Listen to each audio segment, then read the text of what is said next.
നെയ്മറിനെ കുറിച്ച് ആരെങ്കിലും വിമർശിക്കുന്നുണ്ടെങ്കിൽ ഞാനത് നേരത്തെയും എൻ്റെ ഒരു വീഡിയോയിൽ പറഞ്ഞിട്ടുള്ളതാണ്. അവൻ്റെ കളി കണ്ടിട്ടില്ല എന്നുള്ള കാര്യം 100% ഉറപ്പാണ്.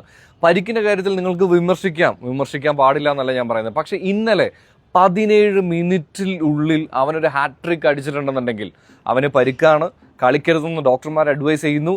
ആൻഡ് തൻ്റെ ടീം ഒരു പ്രശ്നത്തിൽ നിൽക്കുകയാണെന്ന് മനസ്സിലാക്കി അവൻ കളിച്ചിട്ടുണ്ടെങ്കിൽ അവന് ഫുട്ബോൾ എത്രമാത്രം ഇഷ്ടമാണെന്ന് ഇതിന് മുകളിലേക്ക് ഒരു ഉത്തരം നിങ്ങൾക്ക് ഇല്ല എന്നുള്ളതാണ് കേട്ടോ. അപ്പോൾ നമ്മുടെ കണ്ടൻസും കാര്യങ്ങളും ഇഷ്ടമാണെന്നുണ്ടെങ്കിൽ ഇൻസ്റ്റയിലാണെന്നുണ്ടെങ്കിൽ ഒന്ന് ഫോളോ ചെയ്യുക, യൂട്യൂബിലാണെന്നുണ്ടെങ്കിൽ ഒന്ന് സബ്സ്ക്രൈബ് ചെയ്യാൻ ഉറപ്പിച്ചുകൊണ്ട് കാര്യത്തിലേക്ക് കിടക്കുകയാണ്. യെസ്, ഇതുകൊണ്ട് തന്നെയാണ് നെയ്മറിനെ എല്ലാവരും സുൽത്താൻ എന്ന് വിളിക്കുന്നത്. കാര്യം അവൻ പന്ത് കൊണ്ട് കാണിക്കുന്നത് അൺബിലീവബിൾ ആണ് എന്നുള്ളതാണ്. നിങ്ങളൊന്ന് ആലോചിച്ച് നോക്കുക, ആ മാച്ചിൽ ഈ പറയുന്ന പോലെ ഹാട്രിക് അടിച്ചു എന്നുള്ളത് മാത്രമല്ല, ലോങ് പാസുകളുടെ കാര്യമായിക്കോട്ടെ, ഡ്രിബിളുടെ കാര്യമായിക്കോട്ടെ, സക്സസ്ഫുൾ ഡ്രിബിളുടെ കാര്യമായിക്കോട്ടെ, ഇതിലൊന്നും നമുക്ക് വിശ്വസിക്കാൻ പറ്റില്ല. ഇതുപോലൊരു പരിക്കിൻ്റെ ഇതിനകത്ത് നിന്ന് ഡോക്ടർമാർ അഡ്വൈസ് ചെയ്തിരിക്കുകയാണ്, കളിക്കരുതടാ മോനെ എന്ന് പറഞ്ഞിട്ട് വന്ന് കളിച്ചൊരു മനുഷ്യൻ ഉണ്ടാക്കിയ ഇമ്പാക്റ്റ് ആണെന്നുള്ളത്.